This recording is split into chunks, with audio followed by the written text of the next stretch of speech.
Les invito a abrir las Sagradas Escrituras en la carta del apóstol Pablo a los Filipenses, capítulo 4.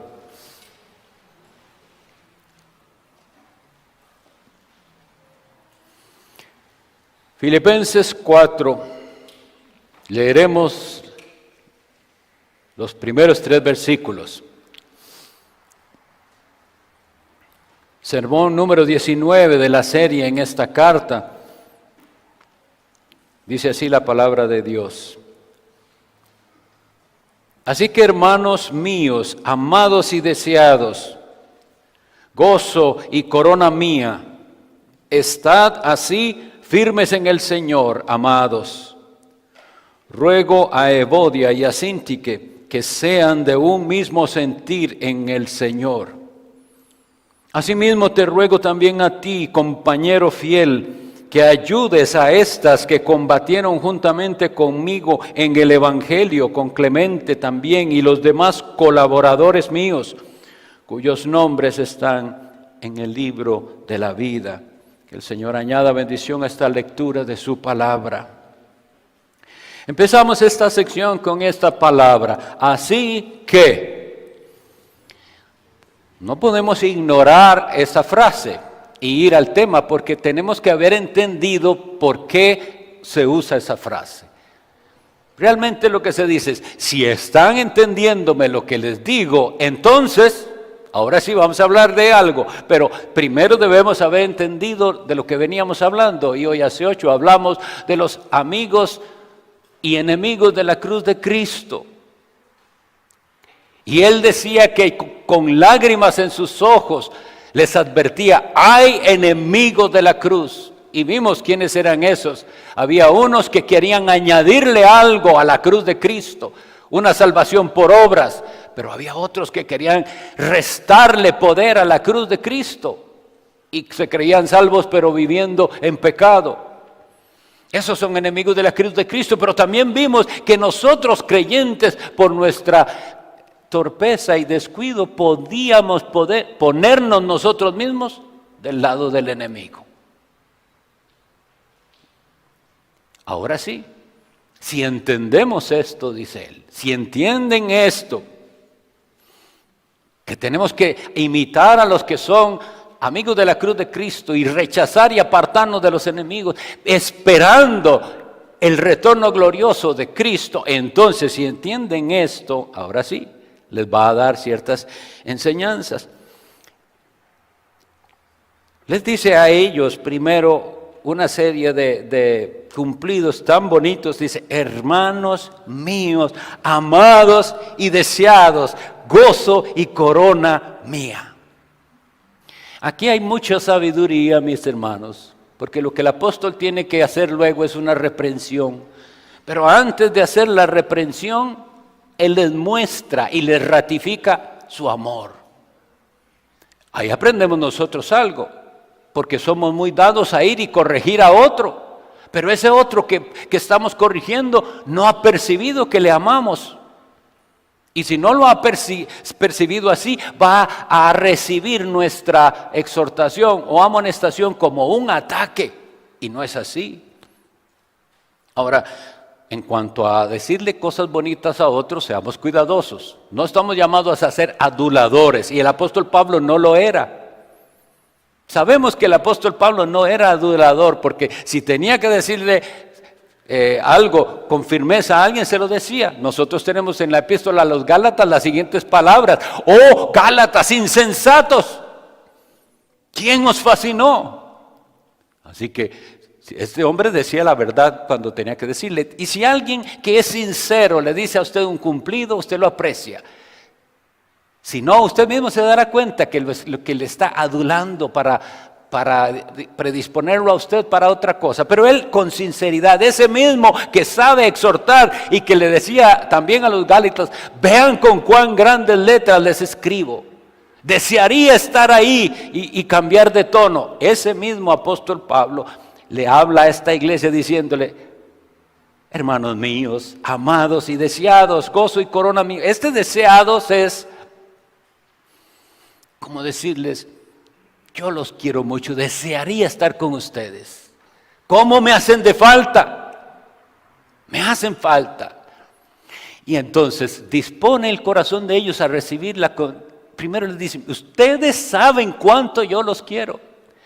Esa palabra que dice ahí, corona mía, es interesante porque él usó una palabra griega que no es la misma palabra que se usa para la corona de un rey, sino que era la corona que se le daba a los que competían, sea en las Olimpiadas o lo que sea, esa corona que es un premio. Él usa la palabra Estéfanos, de ahí viene el nombre Esteban o Estefanía o así. Pero qué lindo, es lo que él está diciendo, Filipenses, ustedes son el premio mío. Y una vez que les dice todas estas cosas tan lindas, va entonces a entrar en materia. Pero antes de pasar a eso, yo quiero decirles esto con corazón de pastor y hablando por muchos pastores.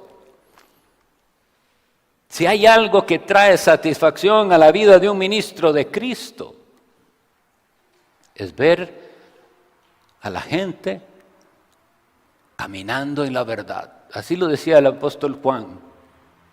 No tengo yo mayor gozo que que ver que mis hijos andan en la verdad. Ese es el mayor gozo, pero no siempre pasa así. Y el apóstol Pablo, aunque los quería a ellos tanto, dice, les presento todo mi amor, ustedes son para mí algo especial y son un premio. Recuerden que habíamos visto el relato de cómo surgió la iglesia allá en Filipos. Eso está en Hechos de los Apóstoles capítulo 16. Pero hay que decirles ciertas cosas. Cuando hay que corregir, hay que corregir. Porque el amor verdadero no omite la corrección. Eso que hay hoy en día que se llama amistad o amor, pero que supuestamente si lo amo no puedo decirle contrariarlo en nada, eso no es verdadero amor. A los niños, por eso es que los disciplinamos, por nuestro amor a ellos. Dice la Sagrada Escritura, ¿verdad? Que más bien el que detiene el castigo a su hijo aborrece.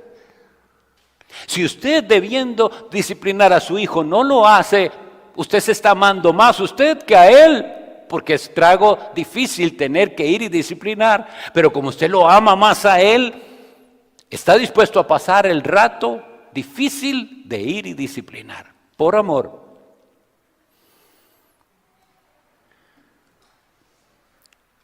Y ahora sí, entonces les dice, tengo que decirles algo, estén firmes, estad así firmes en el Señor.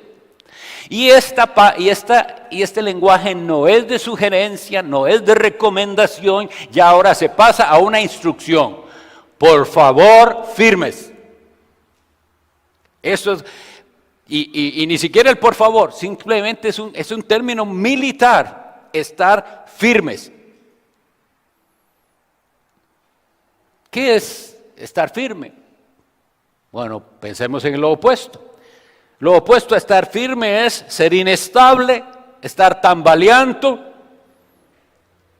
o vacilar en la toma de decisiones.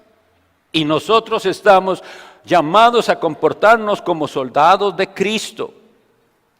Estén firmes. Pero aquí dice firmes ¿qué? En el Señor. Estad firmes en el Señor. Es necesario que hagamos reflexión. Usted que visita una iglesia, sea esta u otra, tenemos hoy varias visitas, estamos contentos de tener hermanos de otras visitas de otras iglesias que nos están visitando. Entonces a ellos les digo, ¿qué busca en su iglesia? Y a los de aquí, ¿qué busca usted en esta iglesia? Las personas buscan programa de esto, actividad de lo otro, y evalúan de una manera muy, muy carnal a una iglesia. Pero si entendemos que la iglesia es el ejército de Cristo y que nosotros somos soldados, deberíamos preguntarnos, ¿es esta iglesia una buena academia militar? ¿Me van a dar un entrenamiento para la santidad? Para eso fue que fuimos adoptados, para ser conformados a la imagen de su Hijo Jesucristo, dice la Biblia. ¿Se me va a entrenar a mí para pelear la batalla de la fe? ¿Voy a ser capacitado aquí espiritualmente? Eso debería usted buscar en una iglesia, y si anda buscando iglesia. Mire, se le da tanta importancia a otras cosas por no entender cuán seria es la batalla espiritual. En un país donde hay guerra, ¿de qué sirven los deportistas y los bailarines? Lo que necesitamos es soldados, gente que esté preparada para la batalla, que sepa usar sus armas y que sea valiente para ir y darlo todo por su país. Ya no tenemos eso. Los jóvenes no tienen ningún sentido del deber patrio como para ir y pelear por su país, no. Y igual en las iglesias. Yo suelo decir esto, o repetirlo tal vez hasta mucho. Lo que usted haya brincado y cantado en esos lugares que llaman iglesias, no le va a servir de mucho en el día de la aflicción y de la prueba y de la tentación. Porque la vida cristiana es una batalla. Y estos pobres jóvenes que lo que los han hecho es, venga al concierto y brinque y cante y sude. En el día de la prueba y de la tentación, no van a tener cómo vencer. Pero si usted busca una verdadera academia militar espiritual, una iglesia, esa palabra que usted se le ha predicado y se le ha explicado con claridad y que usted la ha asimilado, lo va a sostener firme en el día del ataque, porque hay acechanzas, artimañas, leímos ahora, estratagemas del enemigo, pero el cristiano completamente sin preparación. Vamos a ver entonces varias partes en la Sagrada Escritura donde se nos dice que hay que estar firme y por qué. Primero los Corintios 16, 13.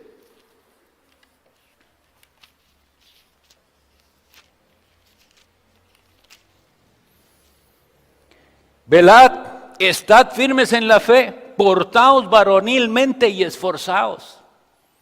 Miren, y esto es directo a los hombres, les hablo directo a los hombres, sea hombre, deje de ser niño, sea hombre y asuma su responsabilidad. ¿Y cuál es esa responsabilidad? El liderazgo espiritual de su casa y de la iglesia. Involúcrese en el servicio al Señor. Tiene que estar firme. Pórtese varonilmente. No puede estar desmayando en cada situación. Usted conoce a su Dios. Aquí está la palabra. Tiene hermanos. No tiene por qué desmayar. 1 Corintios 15, 58. Así que, hermanos míos, amados, estad firmes y constantes. Y pues nos dice cómo, creciendo en la obra del Señor, sabiendo que vuestro trabajo en el Señor no es en vano. Trabajo en el Señor, actividad, hacer algo. En la sociedad en la que vivimos, el ideal de felicidad es no hacer nada. ¿Cuál es un día feliz? No estoy haciendo nada más que pasando o ahí viendo teléfono. No, trabajar y deleitar en el trabajo. Y no solo estoy hablando obviamente de las tareas cotidianas que deben hacerse, es en el Señor. ¿En qué se involucra usted en el servicio al Señor? Si usted no está firme. Porque así es como lo describe aquí. Constante, creciendo en la obra del Señor. Hay que arrepentirnos si nos vemos estancados, estamos luchando con lo mismo que estamos luchando desde hace 10 años. No puede ser, mis hermanos. Tiene que aprender. Tenemos que aprender y superar, porque si no es un ciclo infinito ahí.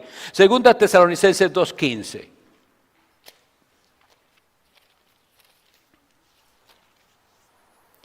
Así que, hermanos, estad firmes. Y aquí nos dice otro elemento de la firmeza. Y retened la doctrina que habéis aprendido, sea por palabra o por carta nuestra. La gente se extraña de por qué Biblia para todo aquí, dice.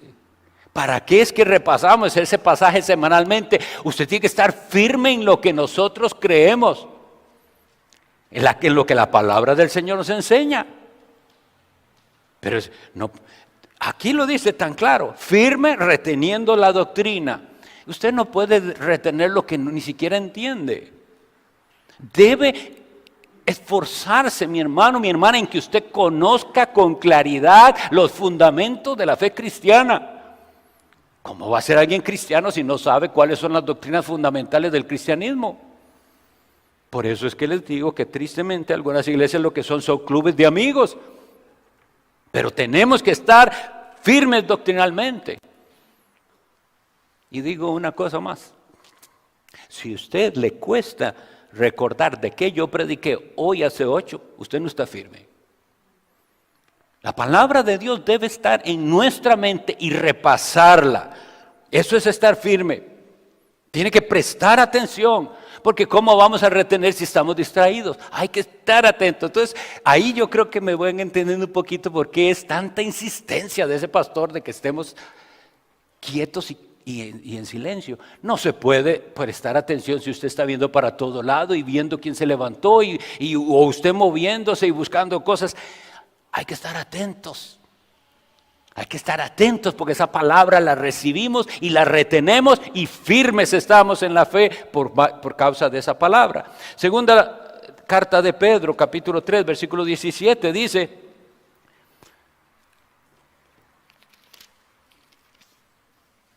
así que vosotros, oh amados, sabiéndolo de antemano, guardaos, no sea que arrastrados por el error de los inicuos caigáis de vuestra firmeza. Y entonces por eso lo puse, porque es lo mismo, es firme. ¿Cómo se cae de esa firmeza?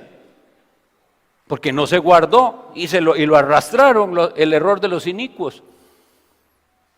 Ahí hay falsas doctrinas, hay herejías, hay doctrinas que llevan a la perdición. Y no lo creemos siempre así. A veces pensamos que solo tenemos que arrepentirnos de los pecados que hicimos o de las cosas que no hicimos, pero el error doctrinal es pecado. Si hemos en el pasado abrazado un error doctrinal, debemos arrepentirnos de ese error y estar firmes en la doctrina. Por ejemplo, lo que veíamos en la mañana, en la primera hora. Tenemos que tener un concepto correcto de qué es el alma. Y que el alma no es aniquilada. Eso no es estar firme en la fe si usted tiene dudas. Yo estoy firme entendiendo lo que la Biblia dice con respecto a la vida y la muerte. Gálatas 5:1.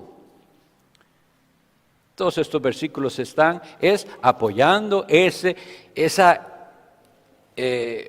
instrucción. Estad firmes. Gálatas 5:1 dice: estad pues firmes. Y ahora nos dice algo bello: en la libertad con que Cristo nos hizo libres, y no estamos otra vez sujetos al yugo de esclavitud. Siempre van a aparecer por aquí y por allá otras versiones de cristianismo que, como veíamos hoy hace 8, son enemigos de la cruz de Cristo. Si no estamos firmes, caeremos en esas trampas. Efesios 6:11. En Efesios 6:11, en el capítulo 6 se describe la batalla espiritual y se nos habla de una armadura. Vestíos con toda la armadura de Dios para que podáis estar firmes contra las acechanzas del diablo. Mis estimados hermanos y amigos, hay diablo, existe el diablo, y el diablo quiere que pensemos que él no existe.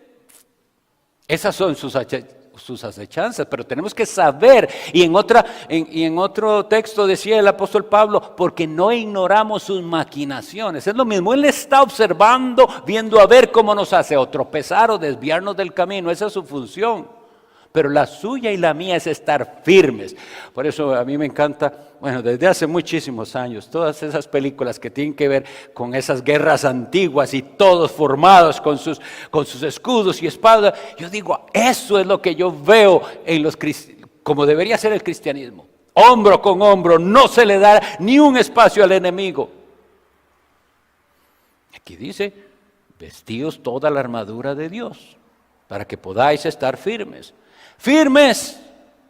No puede ser en un ejército que alguno diga, ahora no quiero. Hay otros momentos, habrá otros momentos de reposo y descanso cuando estemos con el Señor. Aquí no, aquí hay que estar firme, alerta, es una guerra. Cristo nos liberta, entonces sí, del pecado, claro que sí, pero también de errores y supersticiones. Y qué lindo pensar esto. Ahora soy libre para obedecer.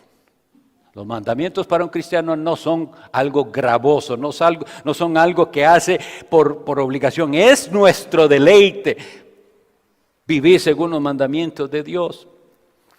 En esta misma Efesios 6:13 dice así: Por tanto, tomad toda la armadura de Dios, toda, para que podáis resistir en el día malo, y habiendo acabado todo, estar firmes.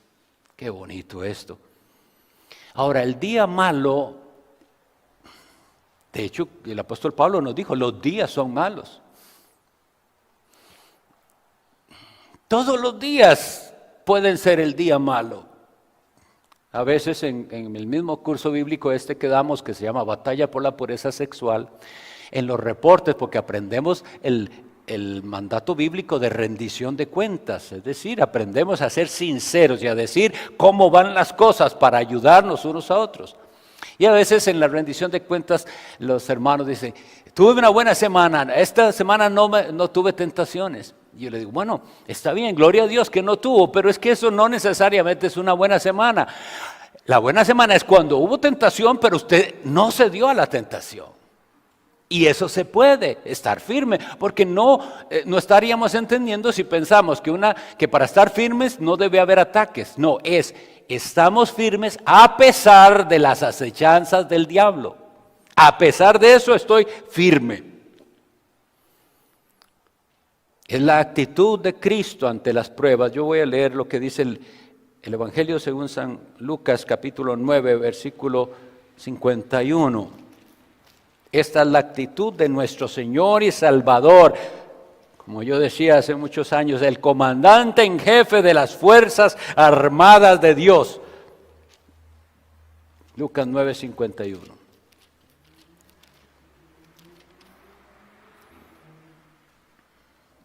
Cuando se cumplió el tiempo en que él había de ser recibido arriba, oigan esta frase, afirmó su rostro para ir a Jerusalén.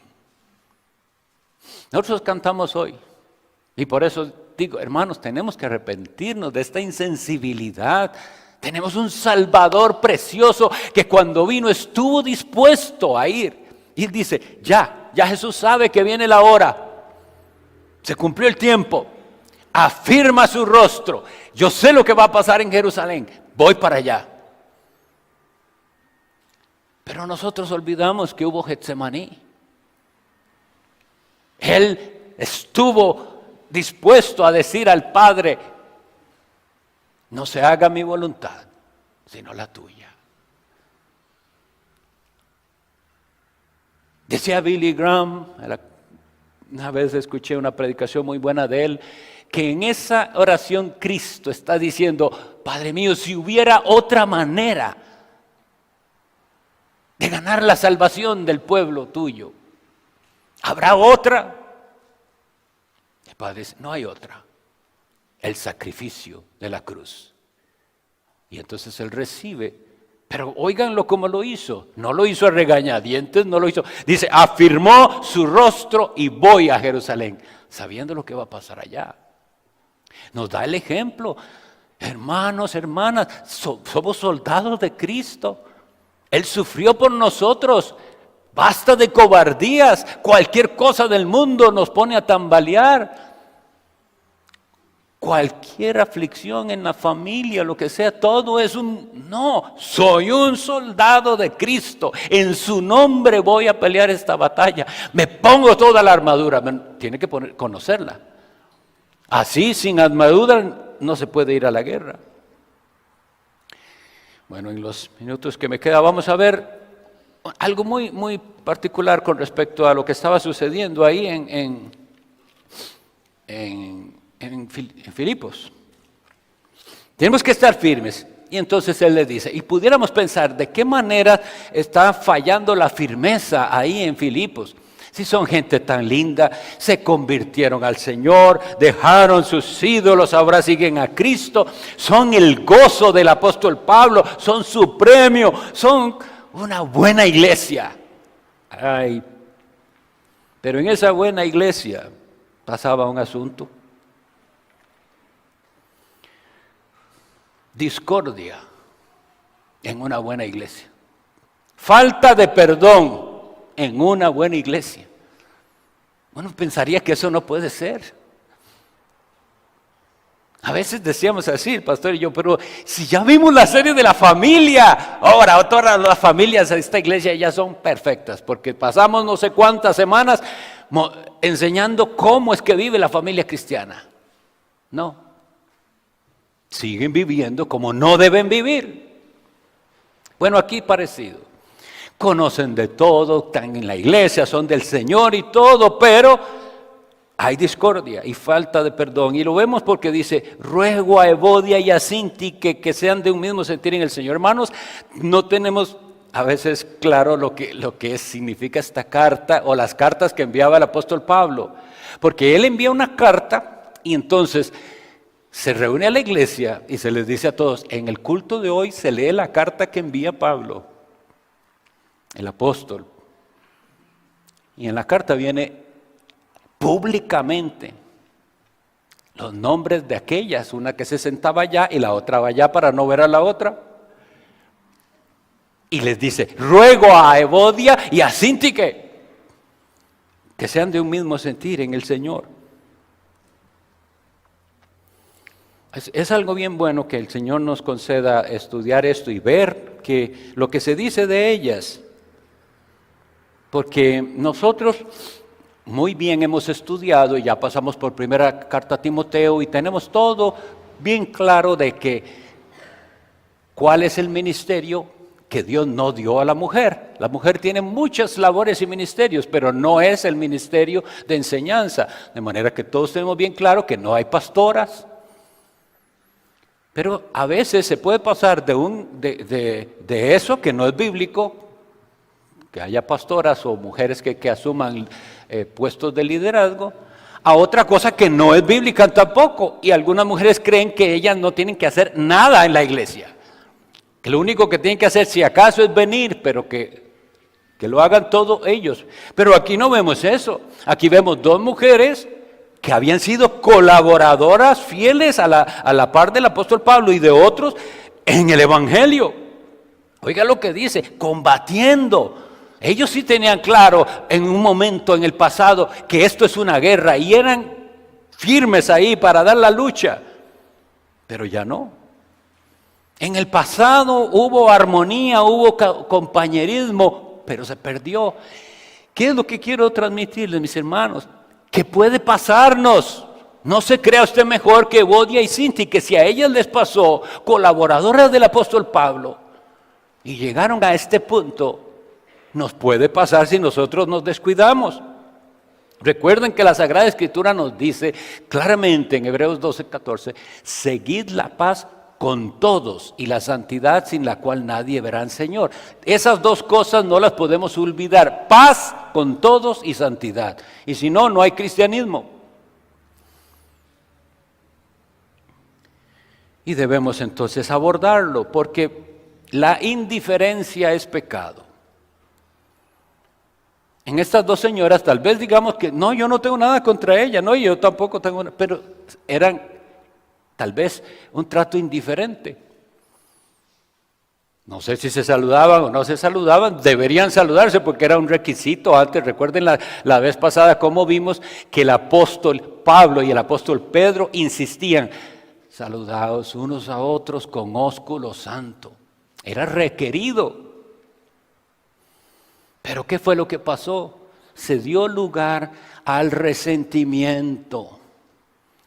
No sabemos qué pasó entre ellas. ¿Qué sería lo que pasó? No importa lo que pasó. Pero el problema es que dieron lugar al enemigo y guardaron resentimiento. Entonces a veces aquella cosa que llamamos, es que hay una herida ahí. Eso que se dice así suena menos grave que la realidad. Eso que usted le llama, es que tengo una cierta herida ahí, eso es amargura. El enemigo ha convertido eso que pasó y que a usted le dolió en una amargura que ya no le deja tener gozo en el servicio del Señor. La disensión, hermanos, en una iglesia es destructiva. Sea la iglesia pequeña, mediana o grande, la disensión es diabólica, porque así no se le puede servir al Señor. Y entonces frena el avance de la iglesia. Miren,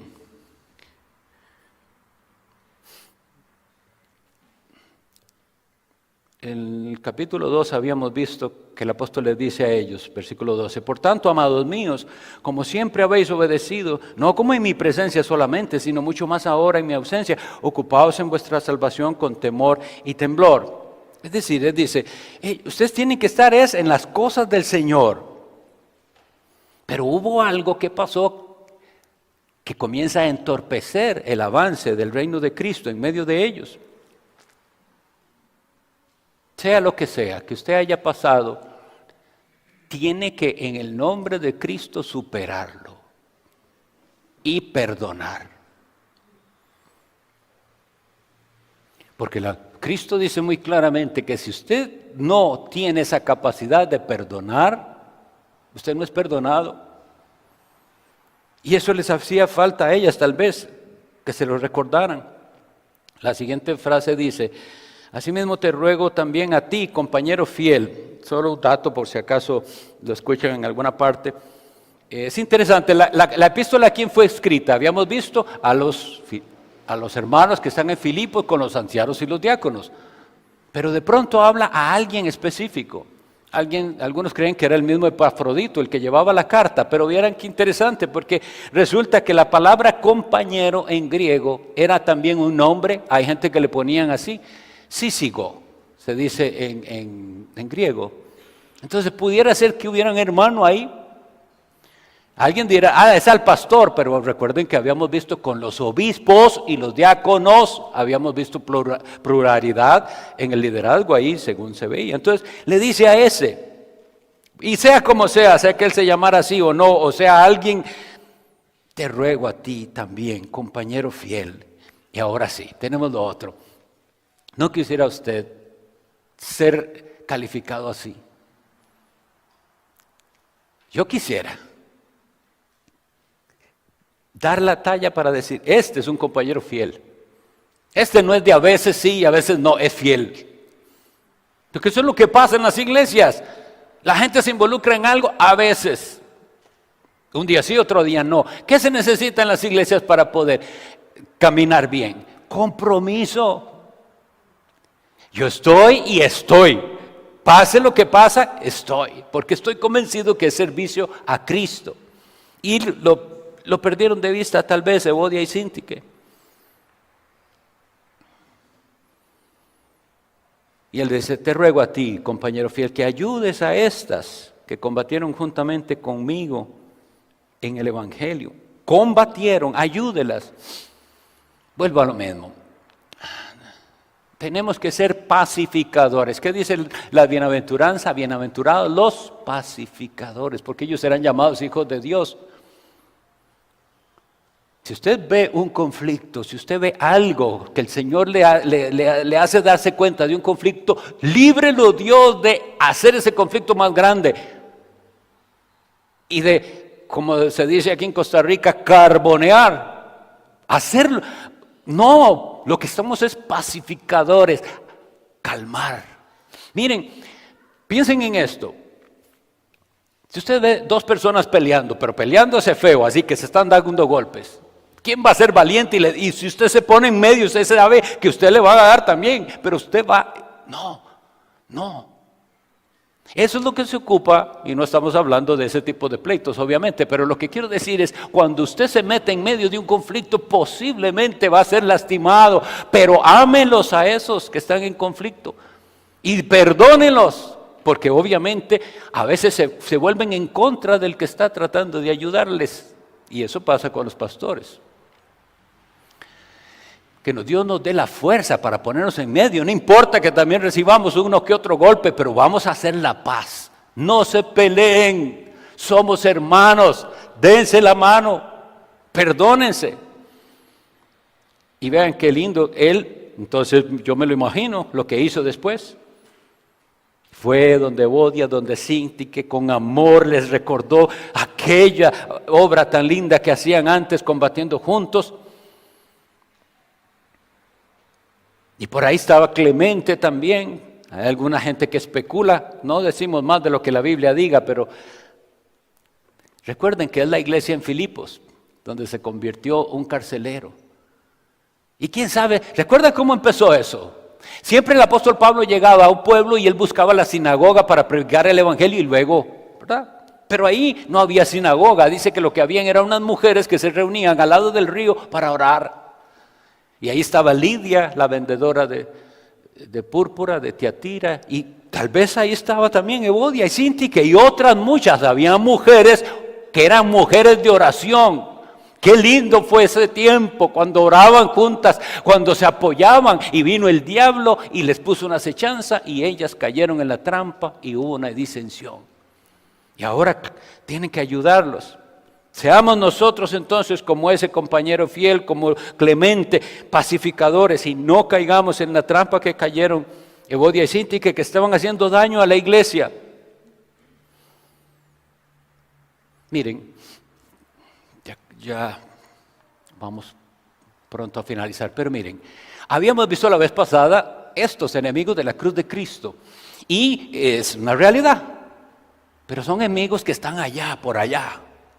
Pero aquí estamos hablando de un ataque más sutil del diablo, que ataca dentro de las filas.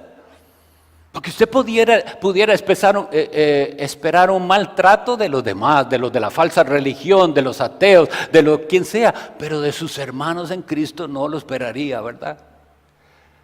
Pero si se descuida, como lo mismo le pasó al apóstol Pedro, por poner su mira en las cosas de la tierra, se puso del lado del enemigo.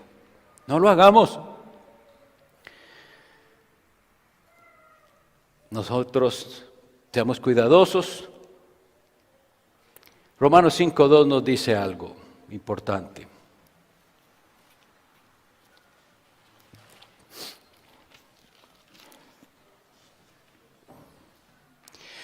Por quien también tenemos entrada por la fe a esta gracia en la cual estamos firmes y nos gloriamos en la esperanza de la gloria de Dios. ¿Qué es lo que nos hace falta? Miremos hacia el futuro. Un día estaremos juntos alrededor del gran trono, adorando juntos. Esa esperanza nos une.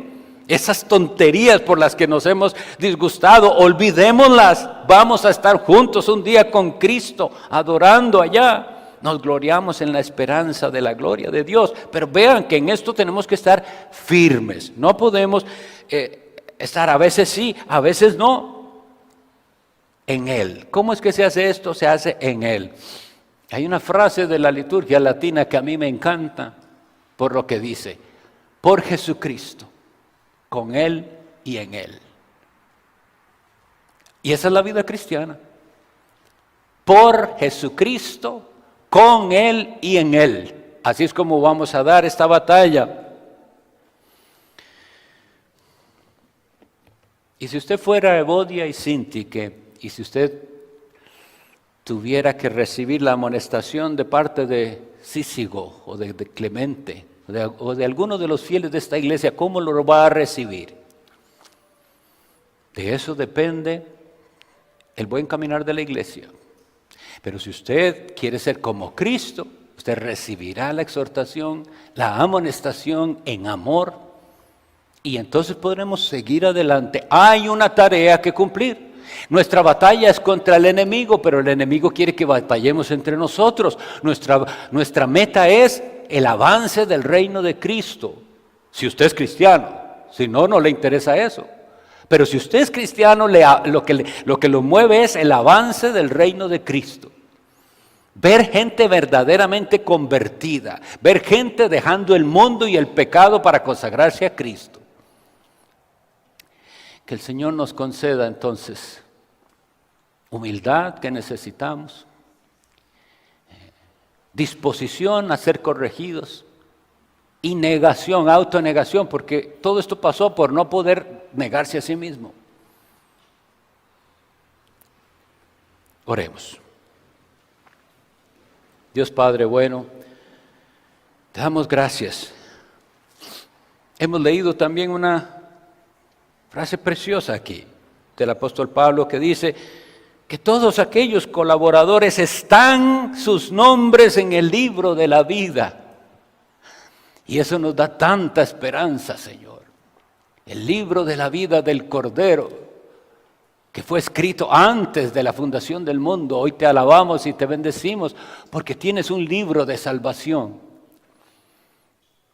Que el reconocer esta gran bondad entonces nos dé fuerzas y nos impulse a sufrir lo que tengamos que sufrir por la causa de aquel que murió por nosotros, Jesucristo, el Cordero de Dios que quita el pecado del mundo. Amén.